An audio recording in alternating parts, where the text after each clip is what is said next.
Welcome to the training on authorized and unauthorized release of children, either from a bus stop or from a classroom. We're going to go over what the policies and procedures are for properly releasing a child into the care of persons who are properly qualified as ones who can receive the child. So if you want to, you can turn in your safety manual that you have either downloaded or you have a paper copy of it. We'll give you some additional slides from time to time to help you to realize where you are located in the program or the training.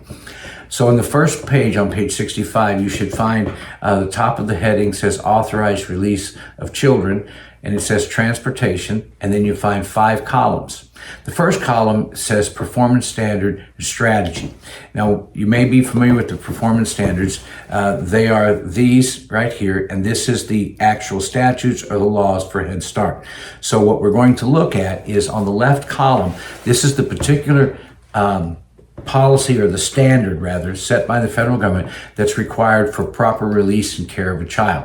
And so we're going to read through this, and we have to think of this as sort of a funnel, because we're not going to deal with all of the aspects of this law. We're going to deal with the final funnel item that talks about the authorized release. So as we read this, I'll read it with you. A program must develop and implement a system of management, including ongoing training, oversight, correction, and continuous improvements according to, and the law states here, 1302.102, that includes policies and practices to ensure that the facilities and the equipment and materials, background checks and safety training, safety and hygiene practices, and administrative safety procedures are adequate to ensure child safety. The system must ensure. So if you look at this as the large part of the funnel, you discover that we're talking about keeping children safe, whether it's in background checks, equipment, all kinds of things. But we're still working through the funnel. The second part under this would be item 5. It says safety practices and staff and consultants follow appropriate practices to keep the children safe during all activities, including at a minimum, and then you see the funnel gets a little bit smaller, IV, which would be representative of Roman numeral 4, only releasing children to an authorized, you have to go to the next page, adult. And so that's what we're going to be dealing with. So as you see the funnel goes down, we're talking about the safety of children, but specifically the policies and procedures that we utilize in order to keep those children safe and authorized releases to the proper adult. So the second column you see here is the procedure for the authorized release of a child. We're going to come back to that in just a moment after we cover the other columns. But the proper release is our procedures, what we do here at the Elkhart and St. Joseph Head Start and Early Head Start Consortium. These are the procedures that we utilize in order to see that these children are safe. So let's move to the third column. The third column is the outcome. That is what we expect to happen whenever we follow all of our policies and procedures. I do want to read that at this time.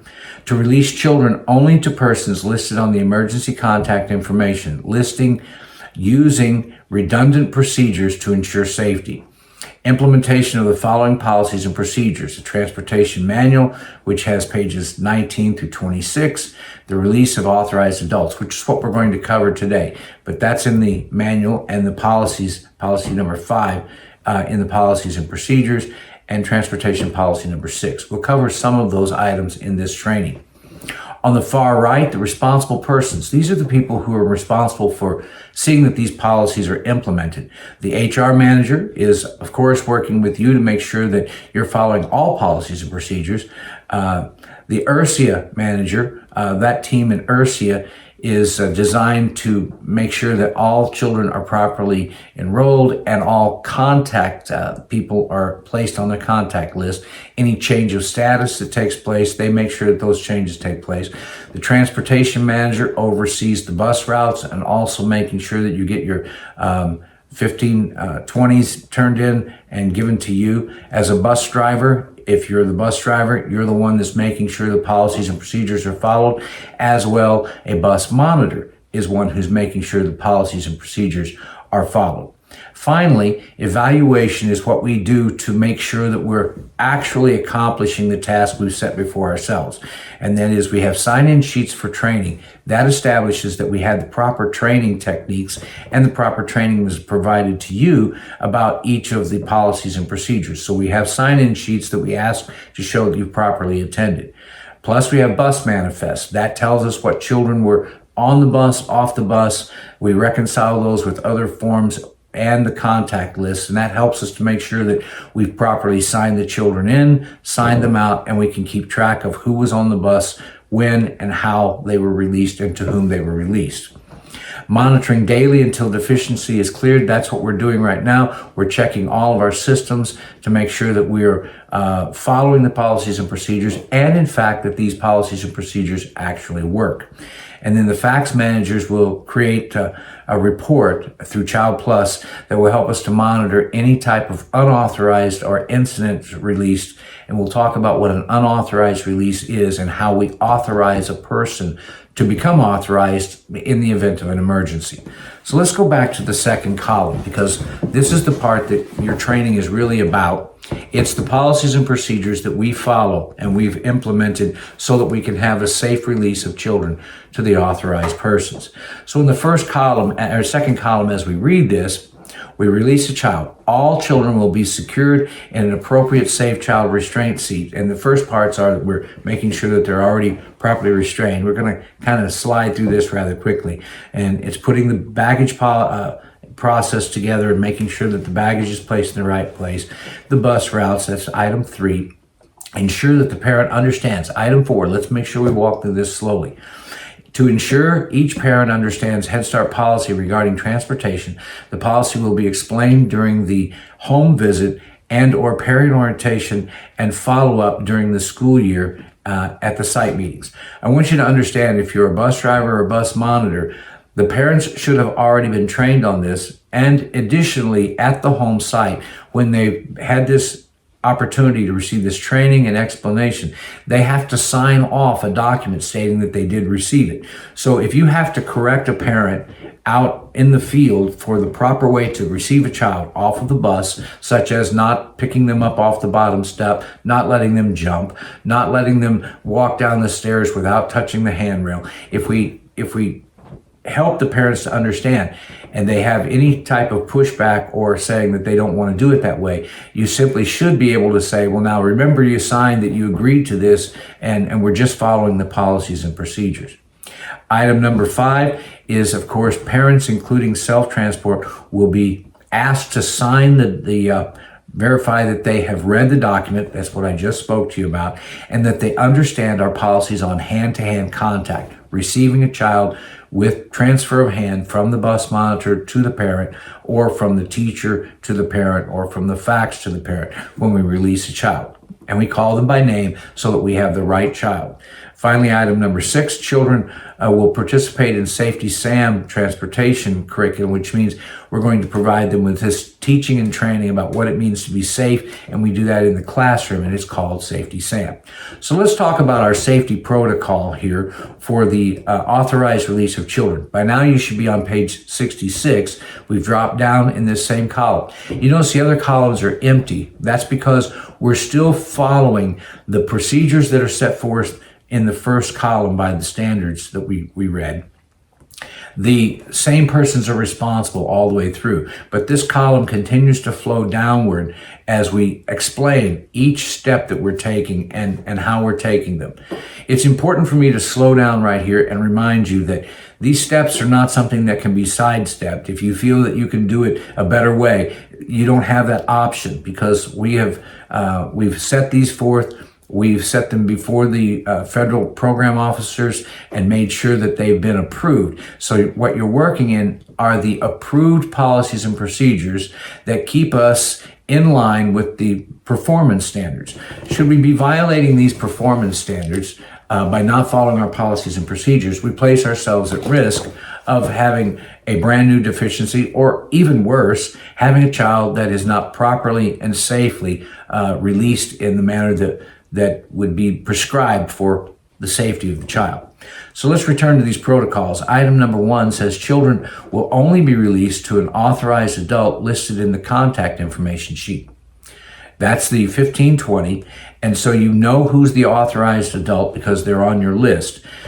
We cannot release them unless they have a photo ID. Now, of course, once you get to know this person and they're already on the contact list, you don't have to require them to see the photo ID every day.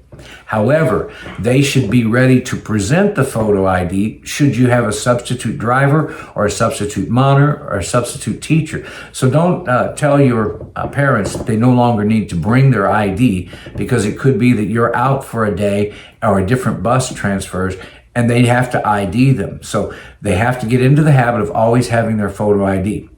It's important that they have a hard copy, such as a driver's license, not a digital copy. They simply cannot just take their phone and say, here's my phone, here's a picture of my driver's license.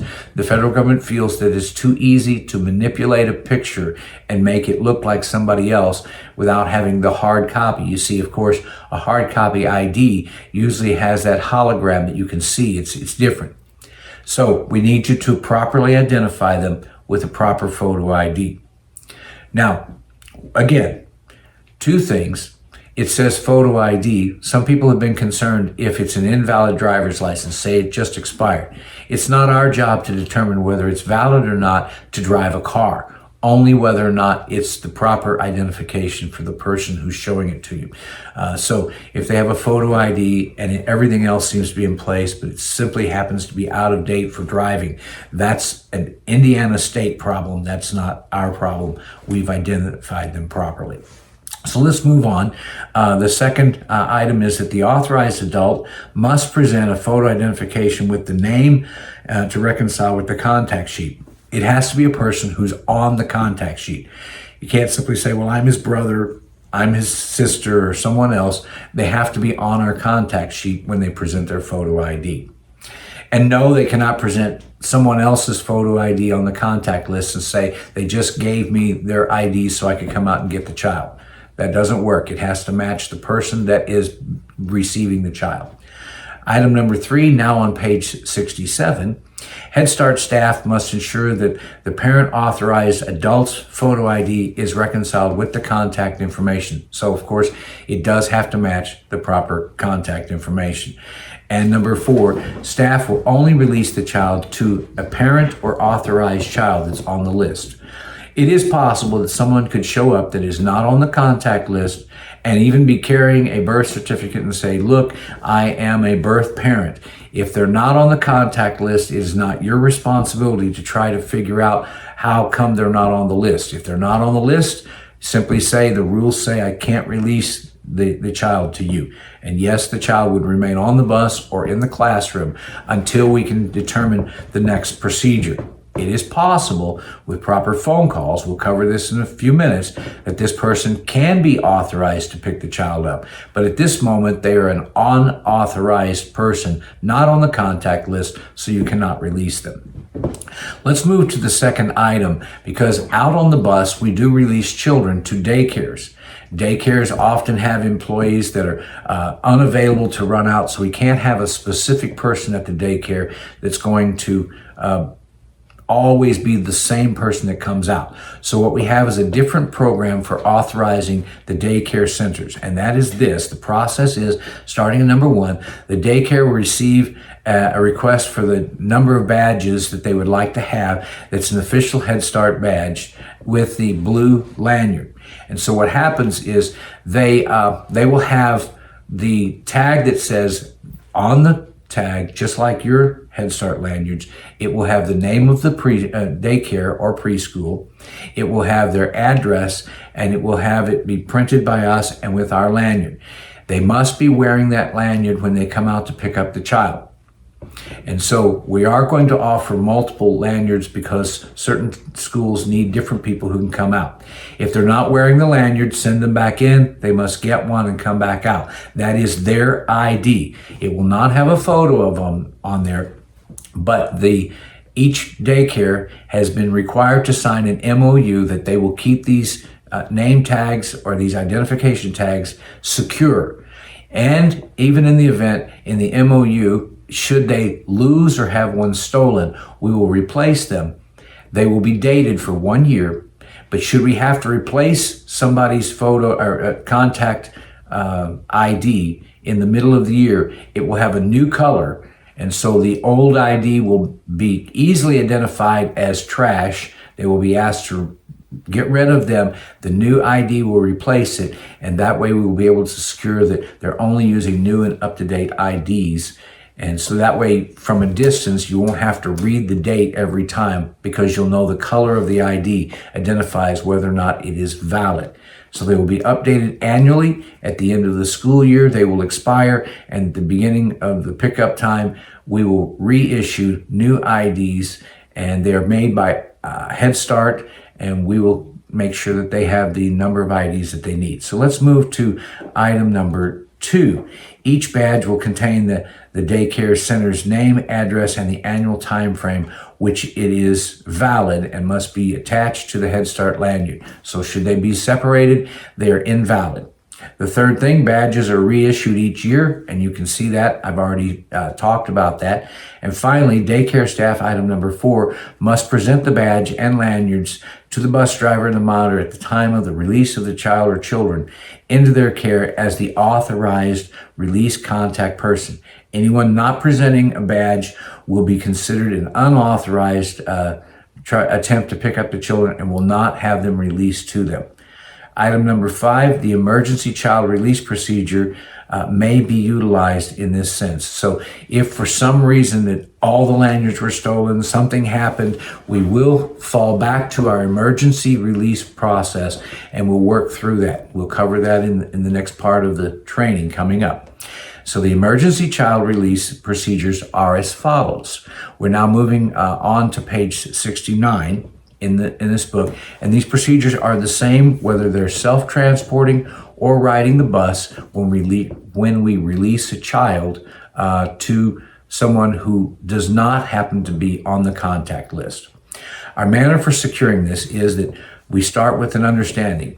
Number 1, when the parent or authorized adult is not able to receive their children from the bus or self-transport on the classroom due to some emergency, say it's a hospital or an accident, something has happened, there's created an emergency, the parent will be instructed to call their fax as soon as possible. So it begins with a phone call. The parent who says, I can't be there, I won't be at the bus stop, I won't be available, something's happened, and all of the people on my contact list can't be there either. So we now have a situation. The fax will call the classroom teacher and or the program manager, parent engagement manager, or the transportation manager as soon as possible. So the fax is going to let them know that there's been a change in the process. If it's an early release, that'll be handled, through the system inside the school. If it's out on the bus, hopefully the call will come in before the child ever boards the bus. We'll know what we're going to handle. But immediately after the fax, or if classroom receives a call, they will instantly start this process that's found in item number 2. Number 3, if the children or child needs an early release to be retained at the school, the fax will call the classroom teacher and program manager or the transportation manager as soon as possible. So we'll start that notification process and we'll move from there. So here's plan B when an adult is not authorized. In some emergency situations, item number 1, the person on the contact list may not be able to receive a child or children. The safety of the children must be maintained by securing any other person who is properly cleared to receive a child. So in this emergency, we've got a process for how we're going to clear someone so that they might be the new authorized person. Remember, they're only authorized for this day unless they get added to the contact list at another time. This is a one-time authorization when you start this process. The way that it works, the adult needing to pick up the emergency situation is not on the contact list, so the parent will need to text the Head Start staff. So the parent who is on the contact list will now text the Head Start staff, the appropriate staff that is waiting for this information, and they will give them an identifying name of the adult who's going to be the one receiving the child. We now have the name, whether it's self-transport or off of the bus, that we're waiting to find out additional information. The Head Start staff will take a photo ID or take a picture of the photo ID. So let me give you an example. If I were to call and I said my brother is coming to pick up the child instead of me. His name is John. His name is John Smith. When he comes to pick up, I need to see that his identification matches him. He's John Smith, and I should also check the address that was given. Is this the right John Smith? Yes. Now I have to take a picture of the photo ID, and I also need to take a picture of the person. I will then send it back to the same contact number.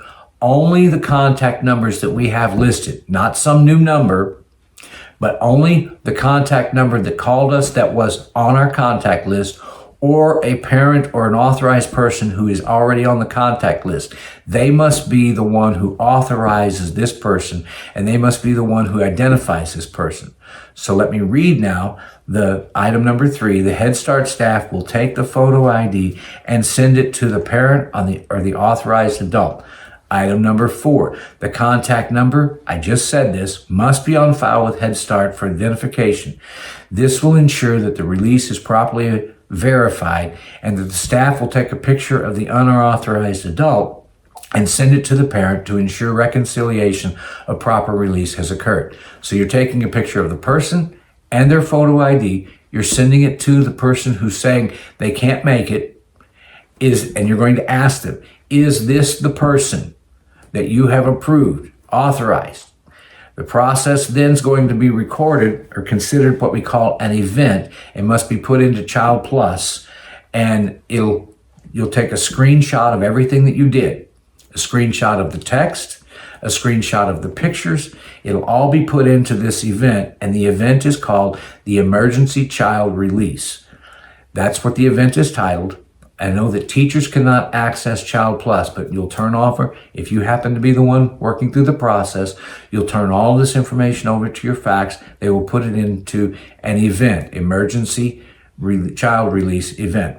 This will help us to track what has happened and who we sent the child home with, and that it was a verified, authorized person.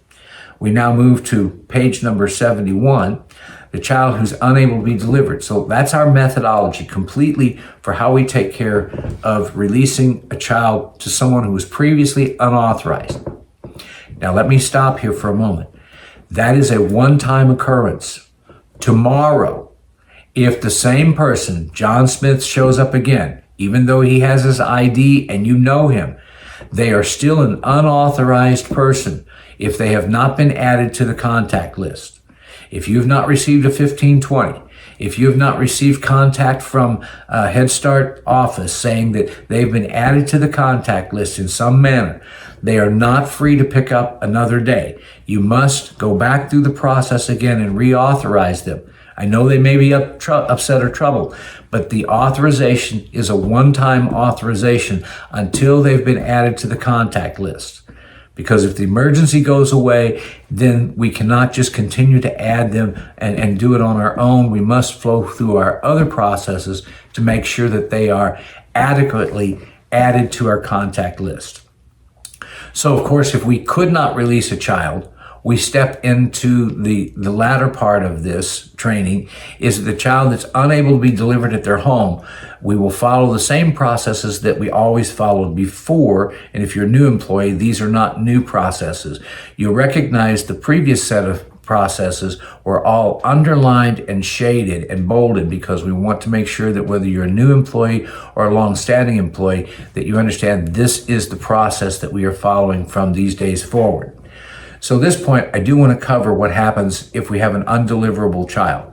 Whenever a driver stops at the child's bus stop and an unauthorized person, or there's no authorized person there to receive the child, the driver and the monitor make every attempt to contact somebody who's authorized. That attempt is to start by calling dispatch, whomever your dispatch is, or calling your transportation manager, director, and making contact with them and finding out what is the next step, because it could be that between the time that you started on the route and now there's been some phone call in. So you determine what is to happen. It is possible that you will be asked to drive the rest of your route and return back to this stop one last time to see if contact can be made with the parents or authorized contacts and see if we can find out what's going to happen. And maybe you can drop that child off at the determined stop just at a little bit later time. If that's not possible after we've made the attempt, item number 2, made the attempt and we were not able to reach them, your third situation is that you will return the child back to the school where you brought them from, and we will follow with the follow-up emergency programs, reaching out to find the parents, and or after we've tried for approximately an hour, we'll move into our final steps. That concludes this training, because the only thing that we needed to make sure that you are following is how you release the child. Everything else that follows after that, what we do with the parents, how we retrain them, that will be covered in another training at another time for those who follow up and visit the parents and talk with them about the emergency. We do want to make sure that we record each of these as an event, because each event will be checked on later to see if we have a pattern that's taking place as a part of our monitoring, if it's a pattern that's taking place with a family, or a pattern that's taking place in a school system, or some other pattern that's developed that we might need to enhance additional policies at a later time to improve this process. Thank you for taking this training. There'll be some follow-up test questions available for you. Hope that you have gained some valuable knowledge from this.